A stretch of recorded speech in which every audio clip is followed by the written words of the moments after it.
There's one spot in where I'm at in gas. Well, technically it's the right corner, but Gasport, and they do smoked chicken wings, and they are so good. They like fall right off the bone. It's like perfect. We may be streaming right now, but continue on. It's good though. We eating chicken, but We gonna have some random game playing in the background. Who does that? I forget. I didn't even know what I played. Uh-huh. I'm trying to go through it in my head. I guess I got me in my. I want to see. Well, no, I had my phone. That's why I did my phone yesterday. That way I could see. When Jamil come on there, so we can laugh. yeah. All right. So we streaming and we doing a quick little week. Well, quick, long. We don't know the time frame, but right now we eating. We just got back in from Dayton, about 30-minute drive. We got some Sam/Hook chicken. If you don't know, ask Earl. Now you know. You better. It's fire. Better find out. So we at my house. Real quick, David Robbins, D-Rob. Go ahead. We could What in between chewing, y'all can say who you are, and we'll go from there. Yep, Tyrone Campbell, the Black Knight one.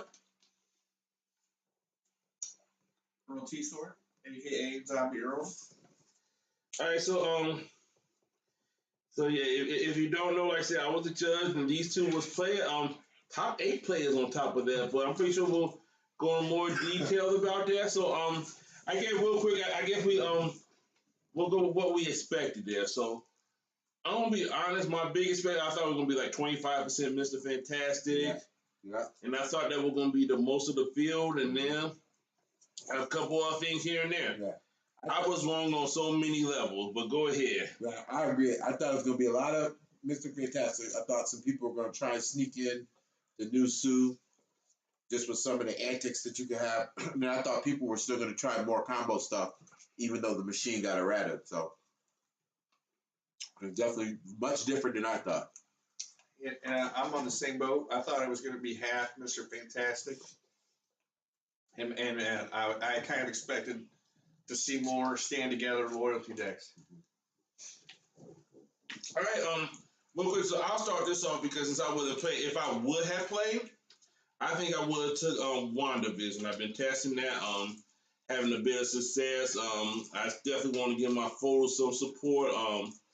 Tried out a few other decks, Odin being one of them, of course, but I ended up figuring on, I think my best bet would have been WandaVision at this point. So that would have been my call would have been. So if y'all looking at the screen, y'all probably see I'm saying this up so people can see this. And besides the people who get an alert, we appreciate you for that. Mm-hmm. And yeah, so there's that. Mm-hmm. They probably me. So yeah, but go ahead, Tim, your thought process and stuff, and what you end up landing on. Yeah, so I started when I was testing. I think everybody knows that I love Doom, and Mr. Fantastic was looking like a better Doom because he had more inventions and things like that. And again, I thought that was going to be the new hotness. So I was trying to look or try to bring something, a Mr. Fantastic build, and that was going to be aggro and try to take people out quick, but I just kept stalling out at the end, and I don't think I had the right cards in it. So I really was still up in the air coming up to Gen Con. Probably not as much as Earl, but I was like trying to debate, and it kept bouncing back and forth between only 2 or 3 options, and Odin was one of them. And I was thinking like, man, I'm doing all this work with Mr. Fantastic when if I play Odin, it's a pretty straightforward path. It's the way that I like to play aggro, kind of bring down the pain as much as you can. And I can, if I protect them well and do the things that I'm supposed to do, it's a clear path to victory. It's just working around all the other things that are going to be going on, or people that are trying to be as disruptive as possible. So I was able to decide on Odin, and then Dave helped me look at a shell of what it could be, and then made some adjustments and figured, hey, come hell or high water, this is what I'm rolling with, and we're going to try to find some success. So I did pilot against some of the matchups that I thought were going to be super difficult, and I thank Dave, my brother Jamil, and Earl for testing with me because I was able to figure out some strategies that actually came in really handy today. So like knowing what to do in certain situations against in certain matchups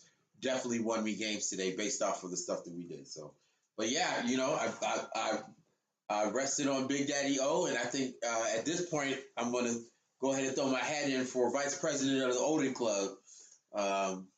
If I get Dave's blessing, so. It has been approved by me. It unofficially approved. It's still like a 24-hour. So, we've been back in the office on Monday, but I'm almost there that we will get that approved. Okay, all right.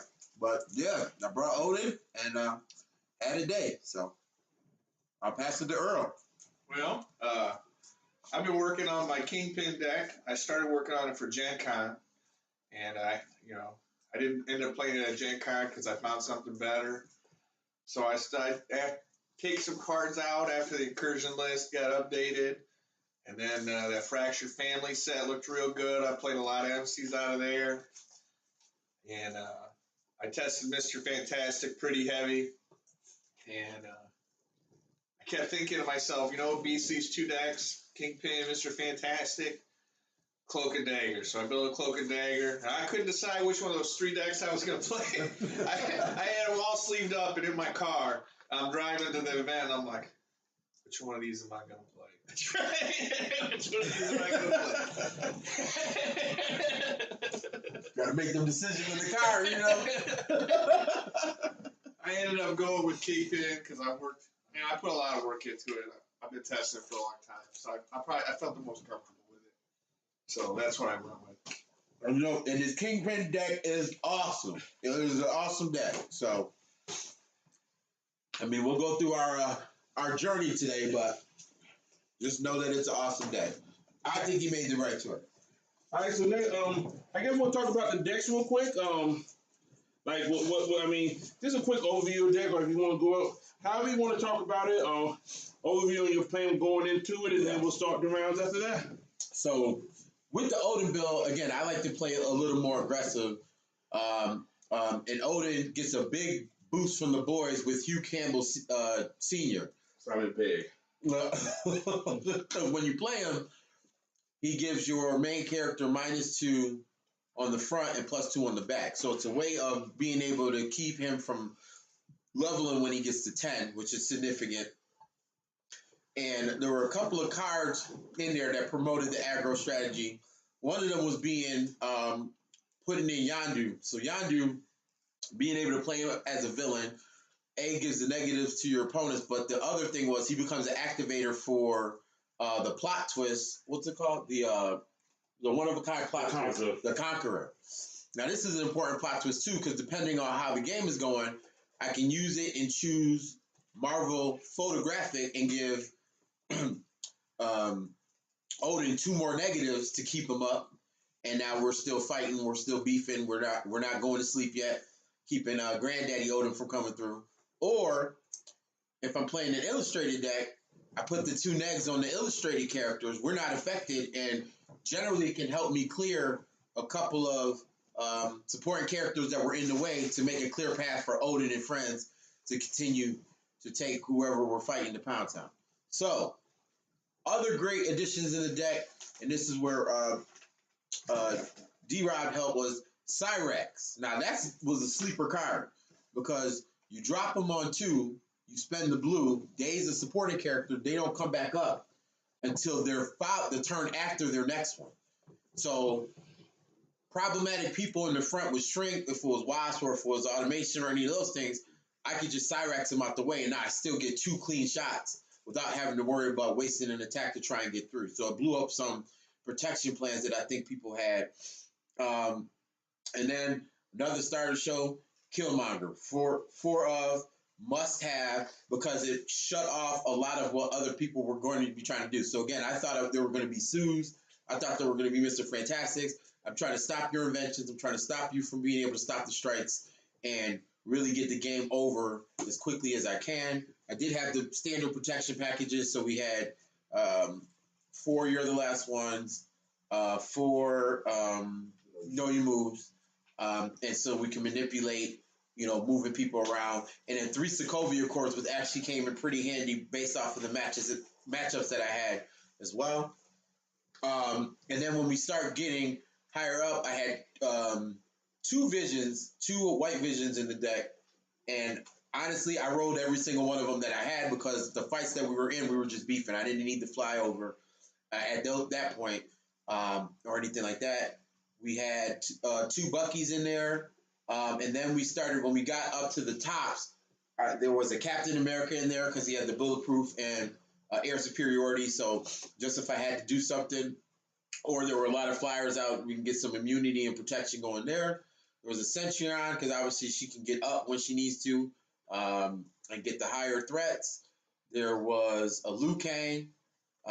There were 2 Carols, and she's always the star of the show because I can't think of a better keyword than her stronger, harder, faster, better, whatever it's supposed to be. She coming right over the top. Off the top rope, she don't care if you're a wrestler. She's coming through. So 2 of her. There was a Homelander in there just because 1 is a 14 flight range, 3 health bad. I don't think it ever is if I needed it. And then another star of the show was Raiden because he can sneak that extra wound in, and he has air superiority as well. But those were like some of the major cards in there, and just trying to play them in conjunction, adapt to what was on the field, and find a way for Big Daddy Odin to bring it home. So I'll pass it to Earl. So I'm playing Kingpin. I had to trim this deck down to put some more defense in it because it can get ran over by aggro decks. Really, the aggro decks are racing me till I level. And if I level, I'm going into dupe.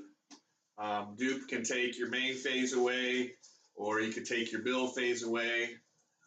Build phase, if your board's not big, take your build phase away. It'll never be big. And take your main phase away. If your board is big, then you can't use it to finish me off.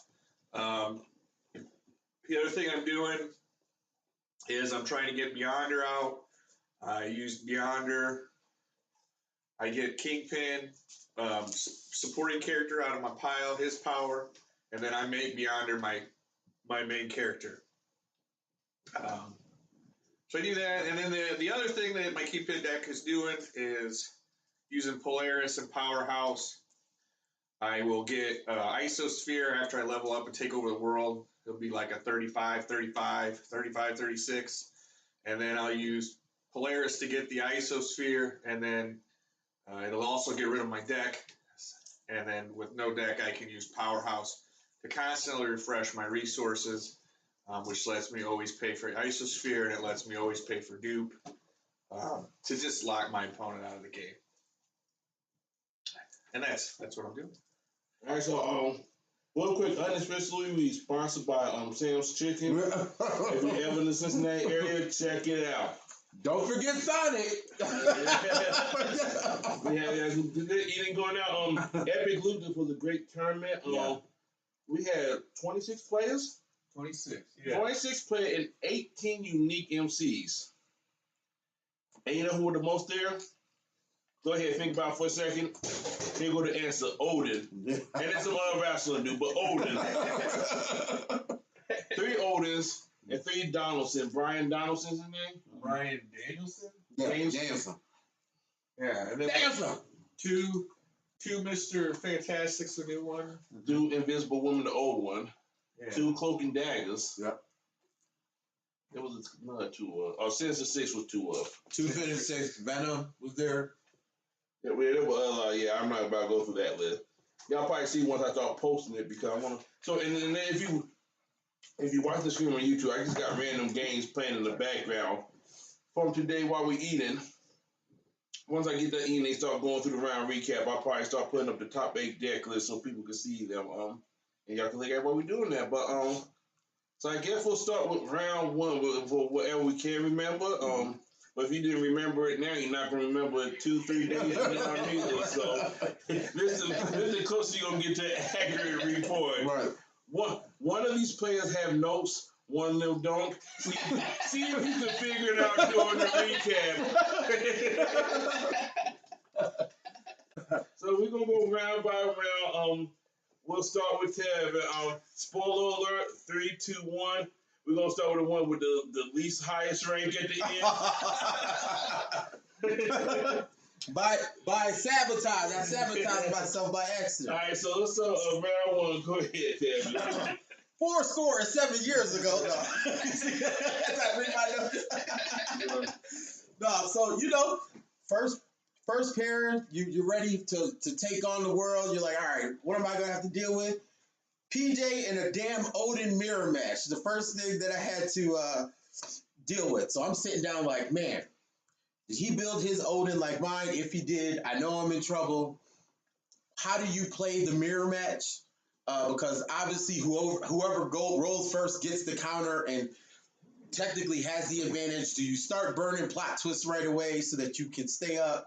Do you let them level and then just bring the pain on when they go to sleep? So all these things I'm trying to think about while we're setting up and sitting down. And I think I did win the roll. I'm not sure who had initiative, but what basically happened is we got into a trading match. So instead of waiting for one of us to go to sleep, we both played super aggressive, and we just kept trading. Like, all right, you shoot, trade go down. You shoot, trade go down. It basically was a race to Quicksilver. Got a Quicksilver out, and I think he tried to get my Quicksilver, and I was able to fend it off with one of my plot twists, and it allowed me to go up on him on wound count. So I was able to get ahead of him on wounds. And then I stopped. Basically, the play that won me the game was he had to go for the gusto. He had a Big Daddy Vision out, but he had gone down to 6/6. My Odin was at 7/7. He double powered the Vision up and flew over the top to strike my Odin for 7, and I had a Sokovia Accord. So it stunned his flyer blocker. And after that, we were able to put the last wound on him and win the game. So it was some, tricky play, but it was tough though, because we were building our boards up. And like I said, we were trading. I was playing super aggressive because I knew, I was like, if we're going to race, I got to race you to the point where I can sneak in a plot twist and then save myself from getting a wound and then continue to put the wounds on you if possible. So my board promoted me doing that. I think PJ missed some of the staples that he was looking for in his deck so that he could keep fighting. And it was a good match, but we pulled that out at the end. So that was my round one. So my It's gonna get good. Go ahead. I remember now. My round one was against Valkyrie. She was one of the MCs I was worried about losing to with Kingpin. I got 2 wasps in my opening hand, which felt pretty good. I'm like, well, I can make this work. 2 wasps and a hood. Actually, 2 wasps and a hood. So I felt that could get me there. Played my first wasp, and he played He Who Remains. So that's a pretty good start for him. But he couldn't get by my wasp, and he actually attacked Wall with the first attack with Valkyrie. I shrank, and then he ran He Who Remained in, which seemed like a good play, so we could get his 8 XP. Hold on, time out real quick. So Keeb is in the house in the chat. I think that need to be announced. Keeb is in the house, and we want to let you know we're eating Hood/Sam's. Yeah. Good times going on over here. But sorry. Go ahead. So that was actually the first 2 turns were like that. So he did the same thing. He got a second He Who Remains, and he attacked with the wand, where he attacked first with Valkyrie and then with the He Who Remains. So I actually wasp didn't die. So I actually got 2 uses out of 1 wasp, and then another use out of the other wasp, and then I froze his front row. So I didn't have any wounds at that point. He was leveled, so I was worried he was gonna be able to take me out. But he left his on turn 4. He played Quicksilver, and he left it in the front row, so I was able to run my Kingpin into it, so that Valkyrie wouldn't be able to take me out. And that was my first wound. And then I got Mirage. I leveled up. played dupe on the next turn after that, and then I just took away his ability to take a main phase.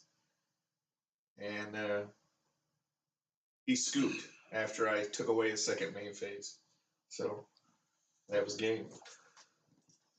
Hey, so welcome to round 2, everybody.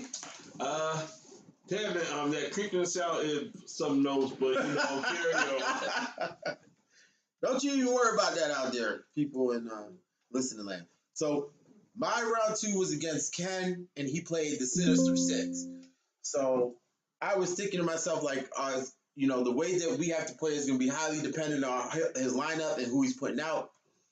I can't remember who he started with, but I think he started with Doc Ock. And I was able to take him out because I played Whiplash. And, Odin, I went first. Odin was big. Took him out. Then he played Venom. And Venom stuck around for a little while, and he was getting counters. So he played Chameleon. He copied them. So they were getting their counters. But I had 2 Sokovia chords in hand. And I also had 2 You're the Last Ones in my opening hand. So I knew no matter what, we were going to be able to survive. Even if I go to sleep, we're going to survive and be able to reset. So I kept the Whiplash to keep pulling his people to the front. And the pivotal point in the match was I got him down to his last Sinister Six character, which was Shocker. He played Doom, I forgot which, the 7-drop, the one where if you play equipment, he gets 3 counters. Then he got the the weapon, and it ended up attaching it to Shocker and putting it on his butt for defense. Now, I had a Quicksilver and I had a Carol out. And when I swung in with the Carol, he was able to, I think, play the Sin 6 plot twist and not get hit.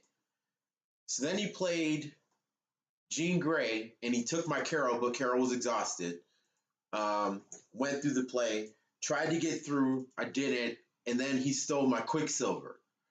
And it went back to me, and I was like, man, how are we going to win? And another sleeper hit that I didn't talk about was Agatha.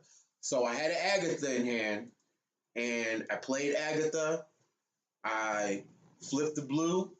I took Carol's keywords, and I flew over the top and hit Shocker for 9 ferocious, and his butt was an 8.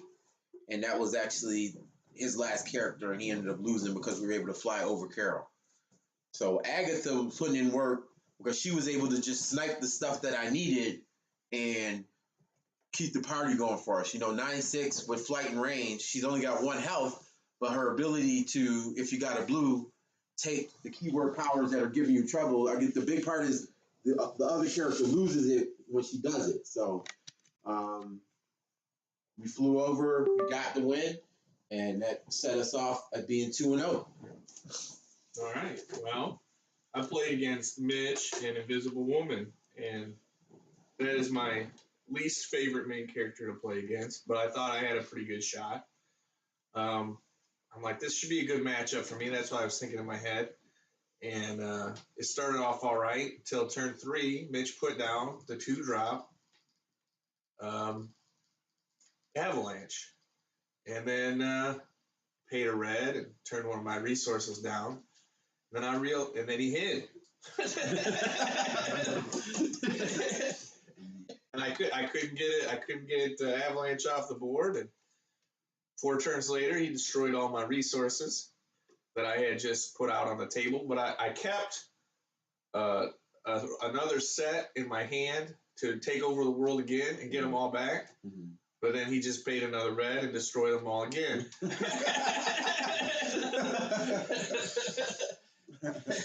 So I couldn't really do anything. And then he got Galactus out. And that was it. 1-1. Yeah. All right, so so that I said that's pretty tough, bro. so real quick, 2-0, Tevin, 1-1. Correct? Yes. Yeah. Welcome to round 3. Go ahead, Tevin. So round 3, I ended up matching up with Jose. and he was on Cloak and Dagger. Now, this was one of the matchups that I was concerned about, and that I practiced against because I knew, obviously, Cloak and Dagger could be built a whole bunch of different ways, but any way that you slice it, Big Daddy Odin's getting jumped, and they're doing things to really affect my ability to play and do the things that I want to do. So I can't remember. I think I went first. It doesn't matter. And, I think I went first, and I went after. I always go after Cloak because I want to get him out of there. Well, he's the one in the front. Yeah, he's always the one in the front. So right, so he's the one you're gonna go after first, right? Because he's definitely in front. But I try to make it a mission to take Cloak out, and he was doing Cloak and Dagger things, but he was doing something that I guess he was doing against Odin that I hadn't done in testing. I hadn't seen done before. When it went to his turn, so like obviously Odin forced one off. I play a resource, shoot, get Cloak. His turn, he puts the plus on Odin. So now I'm at 9. Because usually when I'm playing Odin, I'm like, all right, I got 3 turns to get my life together, figure out how we're going to, circumvent the level up condition. And he just accelerated it. And I didn't have what I needed in my hand at the time. So I was like, well, this is not going to be fun because he is helping me, right? Obviously, he's growing big, but that means next turn, if I can't do something, then we're going to be in trouble. So I do think I played a Huey. I ended up drawing into a Hugh Senior to start it off a little bit and still trying to go at Cloak. I was actually able to keep pinging him, so his level up ended up being a lot slower than it normally would be because he was only getting 1 XP because only the 1 trigger was going off. Eventually, we got to the point where his Cloak and Dagger leveled, and I think I had went to sleep, but I was able to wake back up. I can't remember that part, but I know you are older. Yeah, but I know the pivotal parts were he was leveled up with his Cloak and Dagger, and I played Killmonger to take Cloak's ability while he was at 3 wounds. And that was important because I was able to put a negative on someone he had to clear or at the end of to clear them, and we were able to get to Cloak. So now I had Killmonger with Cloak's ability, and then the turn after we were able to keep Killmonger alive because we had killed Cloak. The turn after I played Agatha, spent the blue, and took Dagger's ability, and then I kept making it so that I'm sorry, I think I got that backwards. You don't have notes. This is from his brain. Man, his brain whatever. Which one gives the pluses? It's Dagger, right? Yes. Yeah. So Killmonger took Dagger, and that was the thing that I was practicing and talking about when we were all testing. The acrobatics as well, right? Right. Then that was the thing. So I used to always take Cloak because I wanted to deal out the negatives, but we talked about it, and taking the Dagger's ability gives Killmonger acrobatic. So I actually took that, and then I think Jose got a swing in and forgot that I had acrobatic. So my butt ended up being too big for him to put Killmonger down. And then the next turn, I used Agatha to take Cloak's ability, and then we killed Cloak. And so essentially, he only had Dagger with no powers because Killmonger took him, and I had Cloak and Dagger on level 2. So I was the one putting the negatives out and putting the pluses out. I was plussing my Killmonger. I was negativing Odin to keep him up. And it was a super close game, but once that happened, he didn't really have a rebuttal, and we were able to win. We almost went to time. I mean, again, I got to, I think, 5 or 6 wounds, but I think I won it with Raiden coming over the top and giving 2 wounds to end the game. So. All right. So round 3, I played against a wrestler. The Wrestlers. Adam Page. We had Jamar, had Adam Page. Or maybe it's Adam Cole. One of the Adams. The good guy. Adam Cole, right? No, that's... Actually, that's what was fun. Adam Page. Adam Page. Yeah. Yeah. So wrestlers were another matchup I was worried about because they can be pretty aggressive. What was the challenge match? he went with Fearless, the ladder match, and he just I was able to keep guys in my front row, and he didn't draw one drop. So I got out ahead of him. I got up to my level. I saved off wounds. He did get me to 4 before I got to level. I leveled up to level 3 to get so I had that extra wound, and then I was concerned that I was going to lose, so I didn't have time to wait for Beyonder. So I had Powerhouse and Polaris and Dupe. So I just used Polaris to go look for my equipment, and it took all the way down to my last 2 cards. It was second from the bottom, and I remember he kind of chuckled that I had to remove all my deck from the game, and then until I used Powerhouse to shuffle all my locations and put back on. He's like, oh, shit. And then I took away his build phase, and I used Alcatraz to take away 3 guys off his board.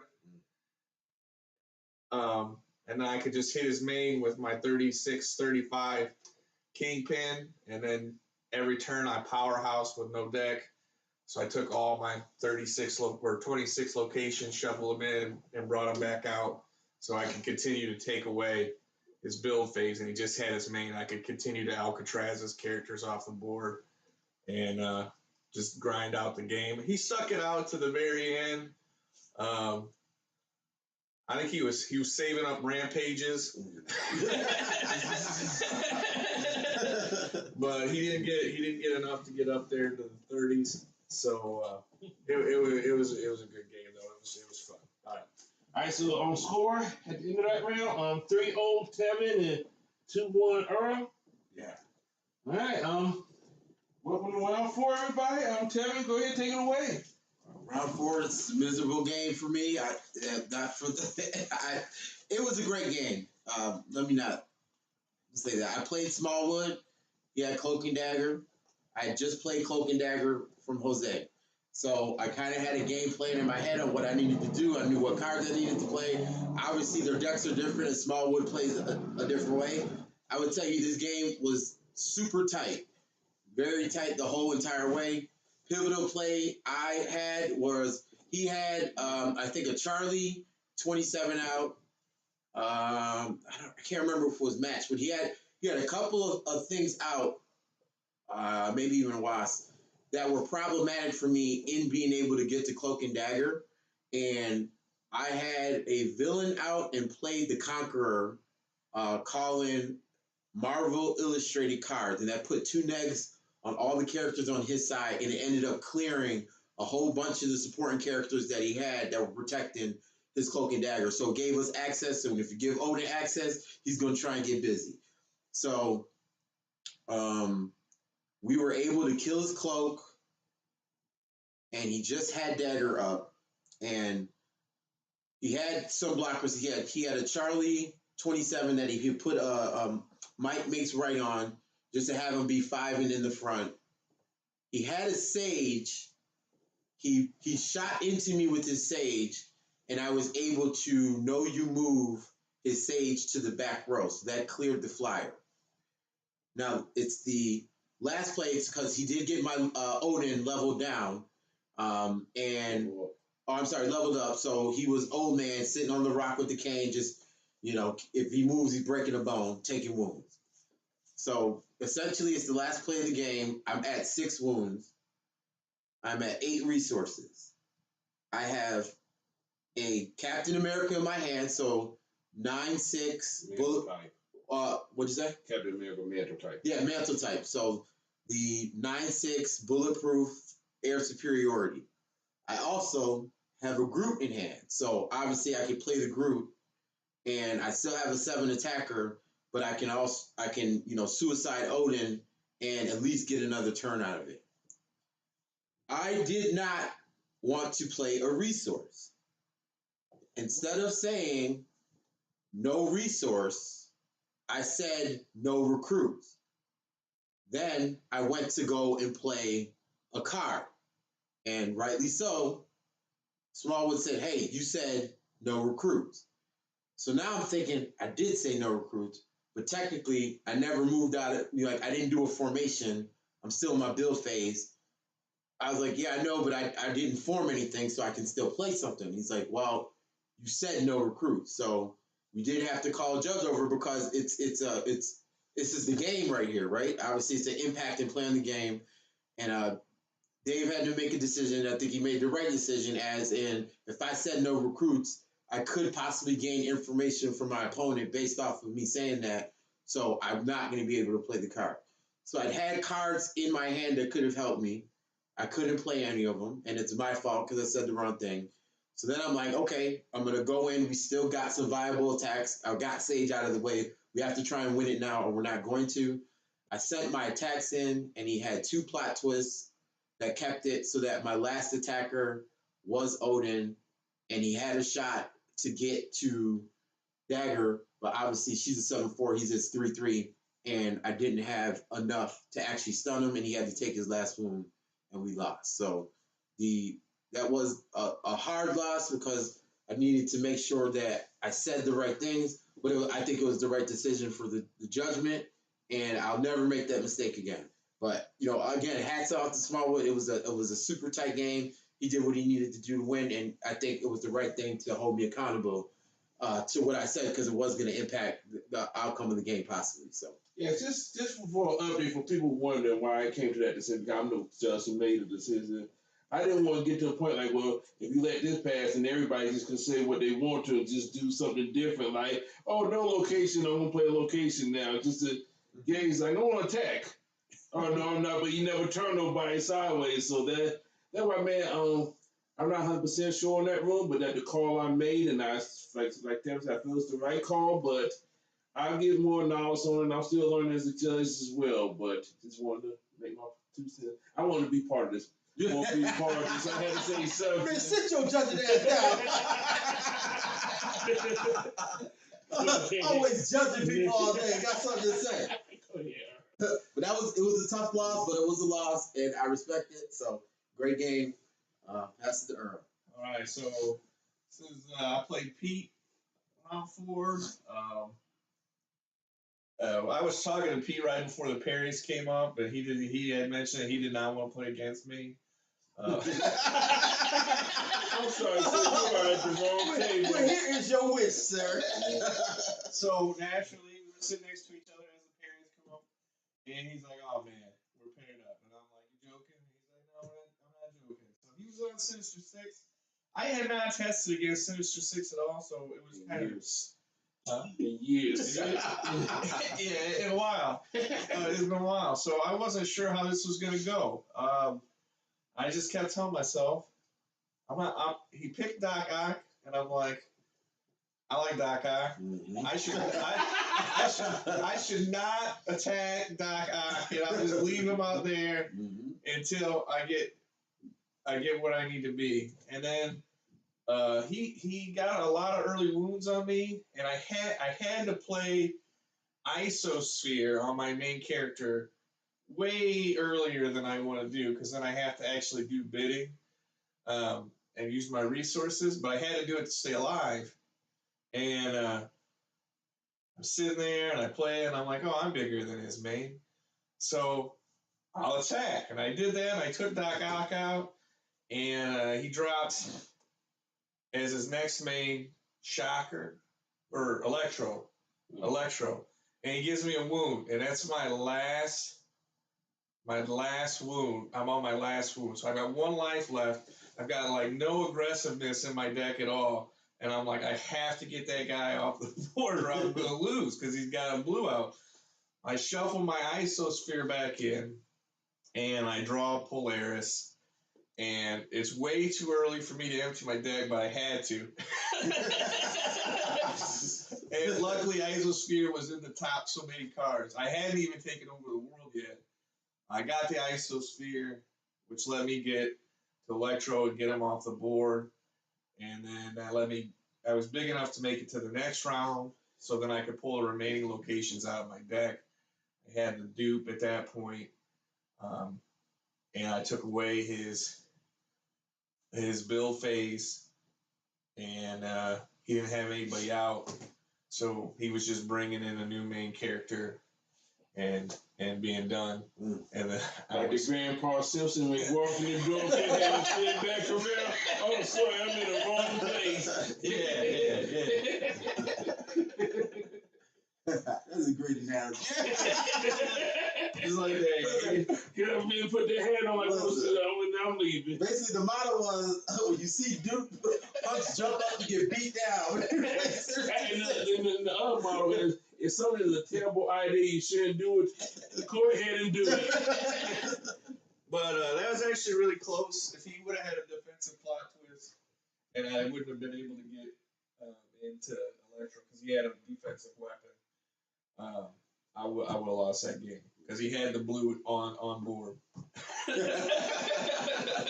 So after round 4, we 3-1 each. Yeah, I was 3-1. Yeah. Yep. All right, so round 5, right? Yeah. Here we are. Yep. Let's go. Back to the theme. Round 5, I get paired up with Bert, and he is playing Odin. So we're at another Odin mirror match. So I had the experience with PJ, and I knew Bert had a different build, but I didn't know how he built it and what to expect. But knowing that I had my Odin, I'm expecting a lot of the same stuff. So we roll. I remember Bert did get initiative. He got his counter. He played up low, got his counter, and then he passed. So I didn't know what his strategy was, but again, like I'm trying to beat down everything I can. So I took my Odin Force, played a low, and I initiated the shot and tried to look for the trade. And he accepted the trade. So I'm like, bet. 1-1. I'm winning the race because I struck first. Let's go. So we go to turn 2. He gets his. Obviously, I'm down. I don't think he played a character pass. I get mine. And somehow I was able to initiate. I think I might have had a whiplash and then put the negative on him and initiated another trade, and he took the wound. So I was like, all right, bet. We traded again. He's got 7, but we're still both racing. I'm getting the wounds on. I think we got to 3. We did the same thing again, and now obviously we get to 4. So Quicksilvers are coming out, but our boards are very equal and matched up. We were trading, and we had him 3. I think I got him to 4. But the play that ended up winning us the game was I was able to put a Raiden down, go into Odin, and flip the yellow, and I gave him 2 wounds. So he went from 4 to 6, and I think I was still at 5. We were able to starve off an attack, and then on the last turn, the next following turn, I was at 10 resources, and I played a Carol, and I had a Whiplash that I put down, and I had the blue up. So I was going to be able to pull him up, and we were going to have a shot with Odin, and I had Carol that was going to be able to go in with Ferocious.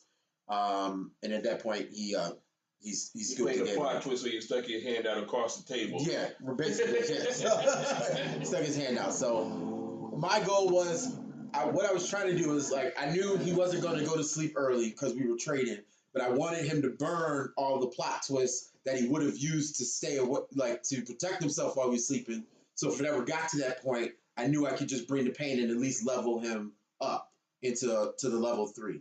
So I know he had to burn some plot twists early that he wanted to. I was fully committed to that because I was like, if I go to sleep, I'm losing.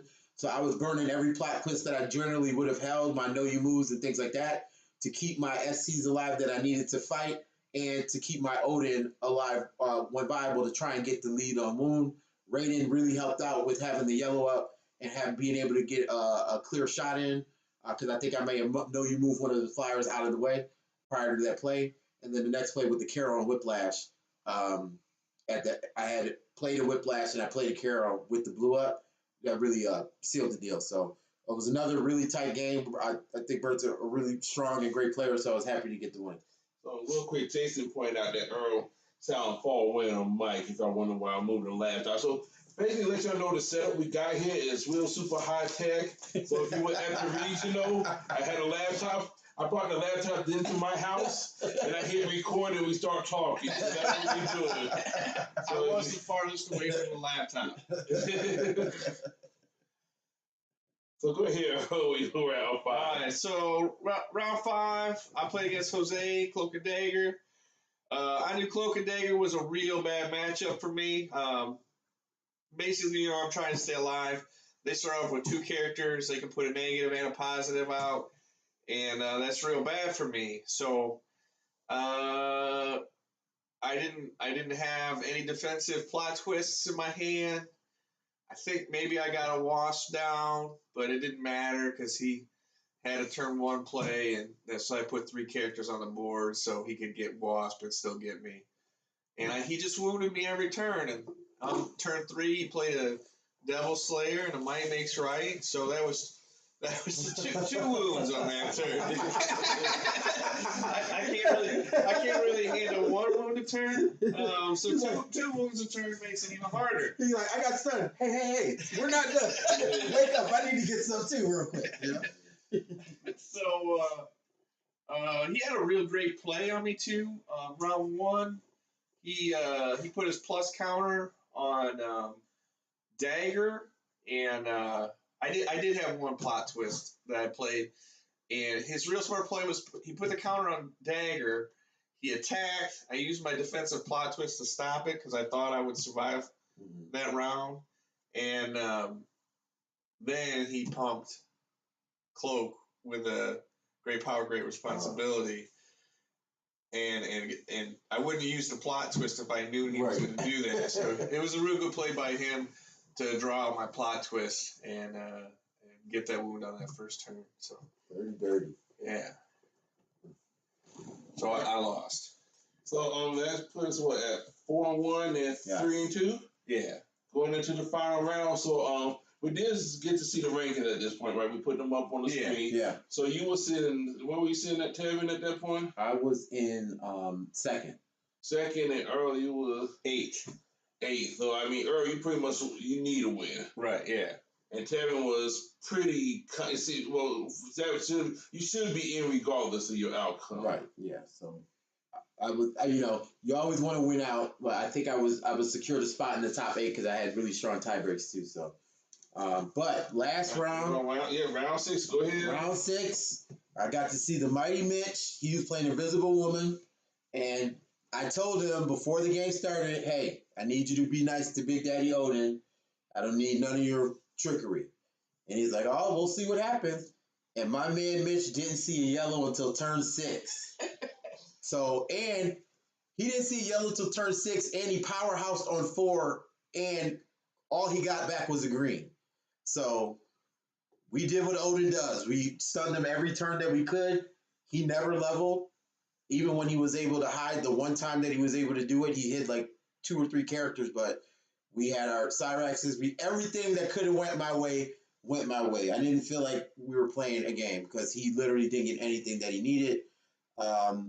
I had Hugh.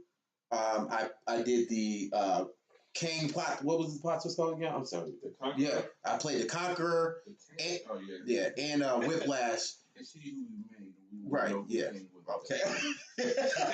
But the Conqueror, and I used Whiplash to keep pulling his MC to the front, so we could keep putting in that work, and we got to, I think by turn 6 it was she was dead. So again, he didn't know what happened. He didn't get any of those yellows. Even when he looked, I don't think the yellow was the next card that was going to be coming up, so that he would have been able to level. But we were basically able to just have our way with her and got that win. So all right, my round 6, I knew it was winning in. I matched up against Bert and Odin, and I test a lot with Dave over here, and we all know how he feels about Odin. So I've played this matchup a number of times, and I feel like it's a plus matchup for me because Odin goes to sleep. And that usually lets me save off some moves while he's taking a nap. I think Bert also got a bad draw. He had 4 Sokovias in his row, and he got 3 wounds, and he went to sleep. and I drew an isosphere, and I'm like, hey, I wonder if I can beat Odin up while he's sleeping. That sounds terrible. Earl, you mean man. And I get a new meme in the precious and it hurts. So I put the isosphere out, and I beat Odin up while he was sleeping. And this was actually round 6 was the first time I got to play Beyonder and turn him into my MC in the tournament, and that didn't even matter because I beat Odin up while he slept. So the lesson is don't go sleep around Earl. Yeah. Earl sneaking into the old folks' home and beating their ass while they sleep. I thought when you was a scroll, you were sticking on the movie and stuff. Don't worry, you won't feel anything, Mr. Orange.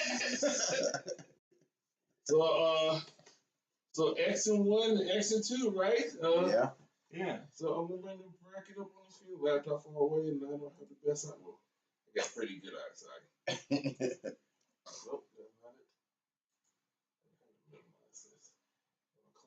Yeah, there we go. Gotta do it again. Oh, you got fast? You want me to do it? Hey, you looking real old man older this right now. Earl might have to come tap you on your shoulder. Are you asleep? Yeah, put you out of your commission, dude. You sleep? It's go time. Yeah. Go to sleep. Go to sleep. It's better this way. It just turned away from me, man. I don't. It's the Sounds kid. like his hover around. As he lowers his medical assisted bed, Earl steps into the light. You're coming with me, player.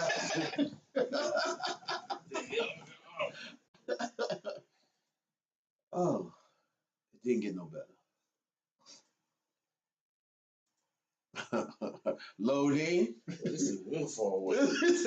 And loading. There we go. Look at that, Brad. Yeah. So as you can see. So the one seat was Jose against Burnley, so that will put Cloak and Dagger against. We'll just quickly discuss these. Against Rogue, right? What we think, what we expected to happen, and then we'll say. So Jose against Burnley, so Cloak and Dagger against Rogue. Just by hearing that, what do y'all think? Cloak and Dagger, jumping Rogue. I actually thought that Rogue had a chance to win that. I felt like it was pretty, just looking at the main characters, I think that it would be a good match. Yeah, I think Rogue would have to. The plot twist. If Jose get the plot twist and stop Rogue, yeah. Like he would definitely have to get the early wounds and try to isolate one and take him out. Level 3 to shooting Rogue from there on out. Yeah. So final result on Jose 2-0 that. Next we had Sean Team Bug Guy. and actually me and Earl trained with him a lot. Yeah. We got a private dude we messes a lot. So he played with the new Venom. He grew up. He got past the Fisher Price Venom and went to the more advanced version. Yeah, he likes that. He likes that little kid Venom. But today he decided to play the big boy Venom. But the old Invisible Woman. So what do y'all think about that matchup? That's a real bad matchup for Venom. Yeah. Absolutely. Hey, if Mitch finds those yellows, it's hello. As y'all can hear, that was 2-0 Mitch. Sean asked me what he needs to do to beat Venom. I said, I hope he doesn't draw yellow. Yeah. Hope he don't show up to the event. Looks like he get a stomach flu and can't make it. We'll come back to the 3-6 matchup for a reason later. Yeah. And then I finally, bet you can tell they're both in the room. and then finally 2-7 we'll put Smallwood, Cloak and Dagger against Marcella's Invisible Woman. So that's tough too. That's a tough matchup. If the yellows are hitting. But that's the thing, Dagger will level, so they constantly get big. So unless you have an answer, I think if I hear Marcel was doing it, he was doing a lot of singularity and then popping in and out the Leviathan and just dropping negatives every turn. So then he pocket the miss, then they come out and so. I don't know if I know what MC he was on. Invisible Woman. The old Invisible Woman. So there were 2 old Invisible Woman, 2 Cloak and Dagger. Yeah. I think the other thing with this matchup and the Jose Verne matchup, maybe that I didn't account when I thought about the matchup is that the lower seed, the better seed gets picked on who goes first. Right. And that really helps Cloak and Dagger. Yeah, they both were 1 and 2. And Keith wanted to point out that he is cheating on his Fisher Price. He felt dirty. It's like he laid in the room like, this is my sister's twin. It felt good, but I don't feel good about it. Right. You are no longer allowed in the store, sir. All right, so yeah, I guess y'all who want to talk about the top 8 men for now? Right. So it was. I was take notes. If you took I notes, did take some notes. I'll let you talk about it. Maybe I'll. But before we get into that, back to my round 1 match with PJ. That was some nice older X. I tell you what, I really got busy on that one. So. And that one for the resource road. Yeah. How about we do like this? No spoiler. There's no reason why I'm doing this. Let's talk about game 1. You talk about game 2. And okay. Yeah. So game 1. You'll talk about game 1. We'll allow you to rebuttal. Yeah. No, it's all good. We don't want this to be like a Team Apex podcast where you can't rebuttal. Like, what they're saying is totally wrong. So I will say this, though. The funny thing is, like, obviously, we've all play tested together and we work together. And I've heard about this Kingpin deck, but I've never played it. I never played against it. I never saw it. The first time I saw all of the cards was when D-Rob handed me his deck list and said, "You got a minute." So I'm like trying to digest. Yeah, I told him about that, but I didn't. He didn't have much information. Yeah, I didn't have a lot of info. I like he tried to get something. I didn't tell really no details, so he had no. Right. So I was familiar with it, and I was actually geeked to play against it because I was like, I heard this deck is dope. So in my mind, I was thinking, obviously I won't win, but even if I lose, I might see some really cool stuff. So I was trying to digest it, and I was like, you know what? I just got to play. So we'll put it down early, and I was like, all right, let's lock in. But all right, so you went first, right? I did. You went first. I did. You got 3 wounds on me right away. Yep. And then you went to sleep. You did. Rockin' the sand. This is what Earl assumes power. This is where I really thrive. When Owen's sleeping. So you went to sleep and that let me level up. When I level up, then I played Beyonder. Made it my main character. You thought about it for a while, yeah, and then you're like, "Let's go to game 2." Yeah. So I said we got 2 turns in, and I was thinking like, I don't have a way of really retorting this. I got Odin to level back down, and I think what I did was I had an Agatha, and then I had a Sentry on. Is that right? Yeah, Sentry on out. So I'm asking, hey, if I shoot the Beyonder, does it just go into an infinite loop? And they're like, no, you have to choose a number because it's counters. And it can't be infinity. You have to choose a number. Right, so it's going to stop, and then Centrion's going to get stunned. So I was like, okay, that ain't going to work.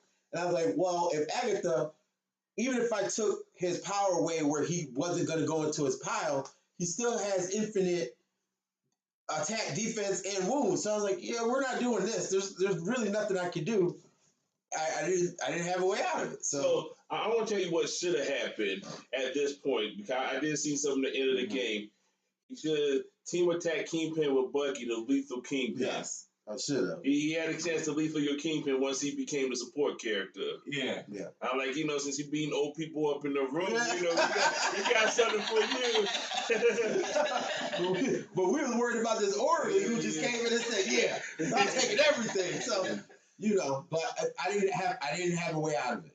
So I scooped and said, let's try again. Luckily, it was best 2 out of 3, so let's go ahead and discuss. Tell me, this seemed like the good thing to go ahead and discuss game 2. So game 2, I get to go first again, and I'm like, all right, I like to play aggro. We got to play super aggro. Like that is the only way that we're ever going to be able to get him.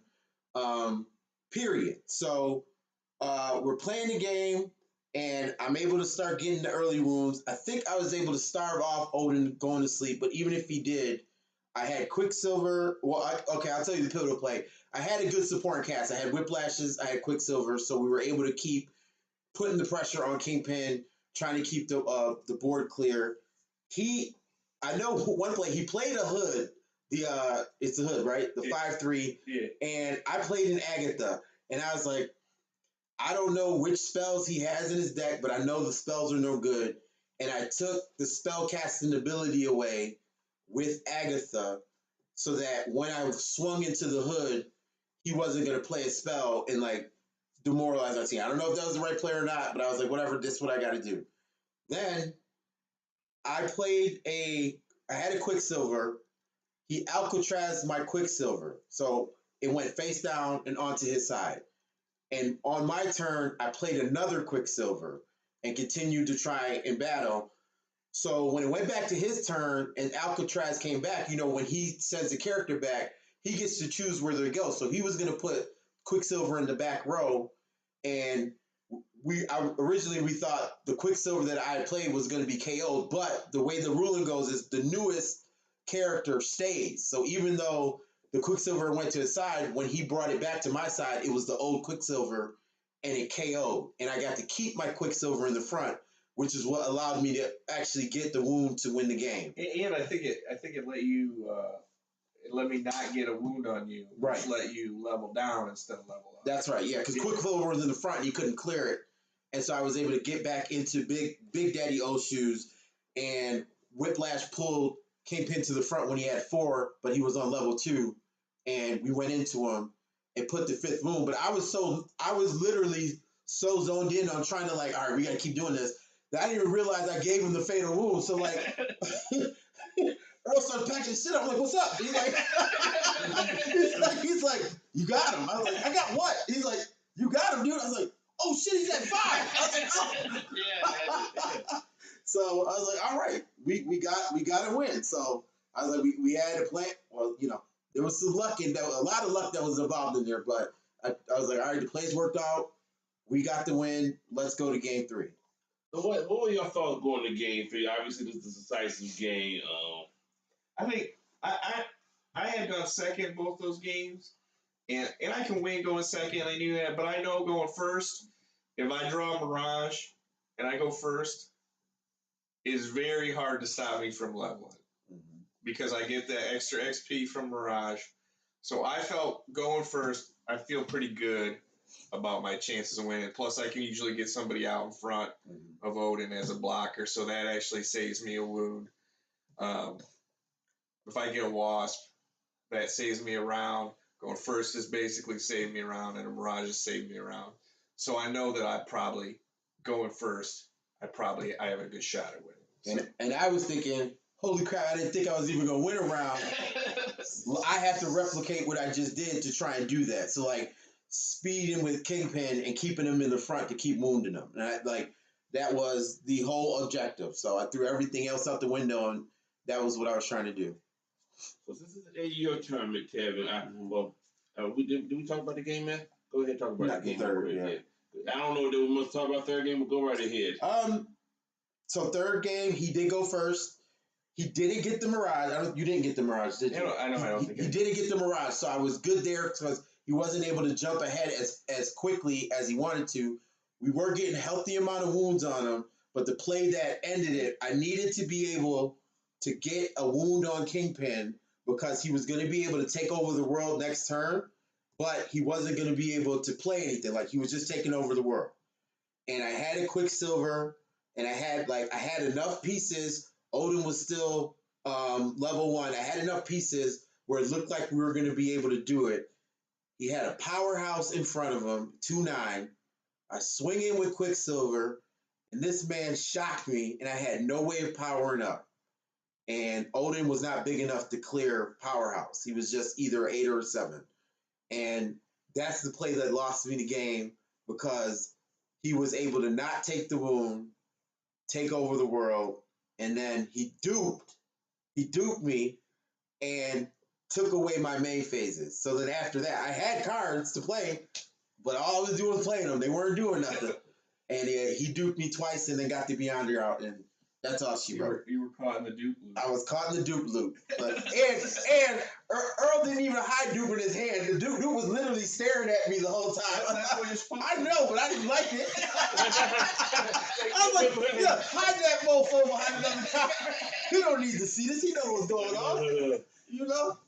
It's like old man Odom keeping the eye open where Earl's coming in the room and beat his butt when he's asleep. I don't want to see this. But I mean, it was very, very well played. There was nothing that I could have done. I didn't have anything that would have gotten me out of that outside of a power up, and I didn't have it. So hats off to Earl. I lost that match. So So that in that game, it was, let's take a quick look at the top four now. So we'll talk about, and then we'll may have two more rounds or one more round. So we had Jose Cloak and Dagger against Miss Invisible Woman. Same thing we expected. yeah. Yeah, if Invisible Woman gets the yellow, she can hide. But, Cloak and Dagger's playing the Devil Slayer, so they can hit. They both were playing Devil Slayer, so yeah, I mean, you can't hide from the devil with the power. So yeah, I think that was 2-0 Jose as well. And then down here would have been Earl as a loyal seed against Smallwood, Cloak and Dagger was being the loyalty obviously important, but you could go ahead and talk about that game. So, I've said it. I just had a real bad matchup against Cloak and Dagger. He got to pick about going first, so he goes first, and he just, he played real well. He's got the advantage, and he put a Devil Slayer down, I think, and I mean it was just a beat down. We go to game 2, and I mulligan. I only have one location in my opening hand. And I had the 2 Mirages. I'm like, okay.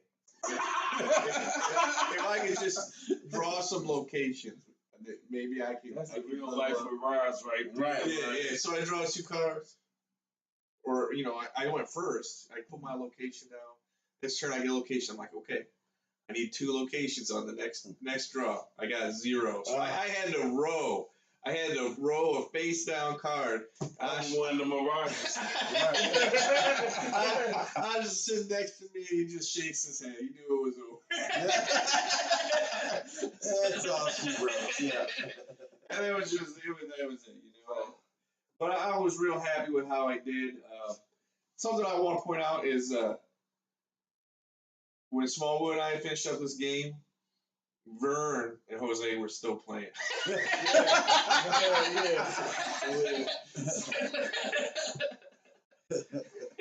So they hadn't even started mention Jose. Yeah. So. And then just to let everybody know how this ended up going, Jose ended up playing Smallwood. Smallwood took game 1, and Jose took the next 2. The back-to-back event champ, the world champ, and now the champion of Ohio Regional. Yeah. I mean, congratulations. I mean, if you didn't know, now you know he's the top dog. I mean, facts are facts. I mean, you can't argue those. The world champs should be boarded up, but now to put another thing behind it, I mean, at least in the main events, he hot right now. I think we're going to call him Mr. Incursion. Yeah. Right. Yeah.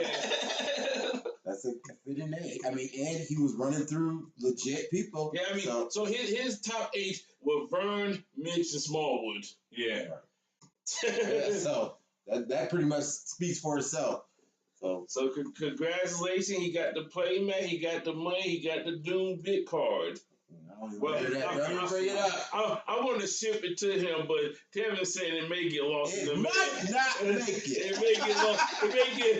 They're air quotes. I know you can see. It might get lost in the mail. Nah, we got you, dog. We got you. We know the champ got bodyguards and stuff, so we can't take that, Tim. Yeah, so I think that wraps it up. I mean, I was doing Buckeye 7 all day, so let me see if I can play one of these videos real quick. Let's see. I don't know Any final thoughts about today, Earl? So first question, let me ask one question I thought about. If you could first of all change anything with your current deck, will you have did anything different? I go first. I actually wouldn't have changed anything different because it seemed like the pieces that I needed were in my hands at the right times. Like I said, the game that I did lose, I still had a chance to win it. So if I couldn't have anticipated. There goes stop. It says stop recording. Yeah. And because I wasn't familiar with the deck, it would have been the same outcome, and I still won a round. You know what I mean? So if that's the worst that I would have had to face all day, I'd have been content. Well, I guess we'll go through the question, then we'll do the introduction itself. So name David Robin, D.Y. Bowline, in the top 4. Not saying that I would have but I had a way better chance against anybody else other than that deck. So we're making a new Earl Award after he swept the Swiss and Genkind, and out of the other 7 people, he got the worst possible match that people want to see. And just I won't say it was an unwinnable matchup, but it was not in his favor. And now Tevin 5-1. He two words away from 6-0. 2 words away from 6-0, and then again get the one of the worst possible not good matches, but he did get a game out of it. So so the next we had changed anything in your deck, Earl? If you had to put first, let's start with if you had the same in MC, will you change anything in the deck? No, I've been working on that list pretty hard. I felt real good about the card ratios. There's nothing in it. I'm happy with the list as it is. So of course the final question: if you could got to see the MC pool where you have played a different MC or the MC you think either you made a bear with or you just would have picked differently. I'll let you go first, Earl. So my second choice was Cloak and Dagger. So I mean, really, that question is: do I wish I would have played Cloak and Dagger instead of Kingpin? And I like variety. I love to see variety in the tournaments. The card game I really was big on before this was Raw Deal, and they actually have a diversity rule where only one main character of each character can make the top cut. So if you finish one, like that was a wrestling game, so let's but if you were transferred over this, like in this particular instance, Jose and Mitch, both Jose and Smallwood. Smallwood. And then Mitch and Sale. So Jose would have got in. And Mitch would have got in, but Smallwood would have made top cut, and Sale would have made top cut. I come from that, and I actually like that. In that, I mean, some people like it, some people don't. It pushes for variety. So I come from that, so I like variety. So if I had picked my second deck, Cloak and Dagger, that would have been the third Cloak and Dagger. It would have caused less variety. So in that manner, I'm glad I played Kingpin. Do I think I would have done better with Cloak and Dagger? I don't know, because I lost to Cloak and Dagger, and I really feel like the go first is the. And then you're at a coin flip. So, and like I said, if you do the same seat with Cloak and Dagger against Tevin have a little more favorable fight, but the match is more favorable. And he can still lose the match. He'd be like, no recruits, and then all of a sudden, oh, buddy, we got to get over this quickly. So I'm glad I chose what I did, and I'm happy. I have not in a big tournament, a regional. I had not made a top 4. I made a couple I made 3 or 4 top 8s. So it's nice. It's nice to make it out of that first round. Right. So I'm pretty happy. Yeah, we had talked about that at Gen Con, so you earned it. So I'm glad you did. I would not change anything because of the way that I play. So like when we were doing the Cloak and Dagger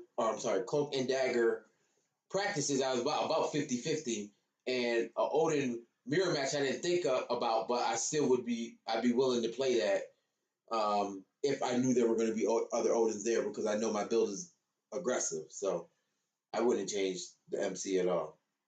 And the way I judged, it was on point. I would judge the same face if I had to do it again. No, but Yeah, it's coming up on the midnight hour here on the East Coast, where that's the real time. So tomorrow, we will be doing free fall. We all will be participating in that. Anybody want to give in here what they plan, or you just have to see it tomorrow? Gotta see it. I was about to try and build a deck, but it's midnight, so I'm I'm about to go see my card right now. So I'm gonna try to go build this other deck and see if we can do something. So meantime, maybe doing a recap on this tomorrow. If Earl on the road, you may be able to check in and But sign up. So another great day for Team Buckeye. We had County Tevin is Team Buckeye. I'm sorry. He Team Buckeye adjacent. Yeah, there you go. Team Buckeye. We might let him in the chat. Yeah. I'm waiting on the offer. You know what I'm saying? I mean, like I The said, ink's gotta dry. one day he'll be VIP of the Odin Club, so he's still waiting for a few things. I mean, a lot of paperwork happened at once, take time. But so 3 Buckeyes in the top 8. And so we at least, some ground. 4 in the top 9 because Scott. Yeah, I got 9 and he got paid. Yeah, yesterday the top 4 was all Buckeyes. Yeah. So so tomorrow gonna be a free fall. This is gonna be an interesting event. We can't predict that. There's no way you can predict that. I'm going to have a good time. So I didn't put all bombs in there. I'm having a good time. Winning's fun. Winning. Nothing beats winning. So Sean said you the and friends. So we're Team Buckeye. You just Team Buckeye and friends. Yeah, and friends. I can live with that. You gotta have a crew, right? Right. Yeah. Team adjacent. So but yeah, signing off. Like I said, thanks for everybody who came out. From hearing from everybody, it was just about the tournament was about intense Gen Con. Yeah. From them 2-day events, it was just about intense. People want to see some stuff getting incurred. I guess we could say real quick. I guess we gotta bring it up. What we think getting incurred besides Cloak and Dagger, was of course is gone. Odin, I think. I'm hoping Invisible Woman. Yeah. Because the 2 Invisible Woman tacos. So I said. You see, if they take 2 from each side, I said Odin, there were 3 of 1 made taco. The only photo. Y'all photo people, we need to get in the top 8. Like just past lately, we only had 1 photo on top 8. That's 2 tournaments in a row. 2 tournaments. Do we only have 1 in Sinkai? We had a deep. 2 deep and Luke King. Luke King, yeah. But 1 from each day, right? Was it? No, they were both on day 1. Are they both? No. Aaron was day 2. Or no, there were 3. There were 2 Luke Kings. Oh yeah. There 1 from each day. So really, Keith said love us. So yeah, we love you too, player. We love you too. I'm hitting the chest and giving 2 fingers. But what else we think getting incurred? I didn't get Playboy, so I didn't really get to see lists and stuff. But I don't know if Jose was playing it because I didn't get to turn 5. I don't think him and the small will play another but 4 or 5. But go ahead. Was Jose playing Sage? Because I bet Sage is. I He's think playing so. Sage. She's on the cusp. Yeah. I think small will they both will, but I think so. I don't know for sure. I don't know for sure. Yeah, I think Sage and Devil Slayer might be on the list. Was there enough Killmongers for him to make the list? I think Quicksilver will go before Killmonger. True. Because Quicksilver is definitely Quicksilver, even in a Watu deck. Watu, he will probably in all the Odin decks, I'm assuming. Yeah. A lot of Rouselers. You think any Rouselers going to get hit? Maybe Sting.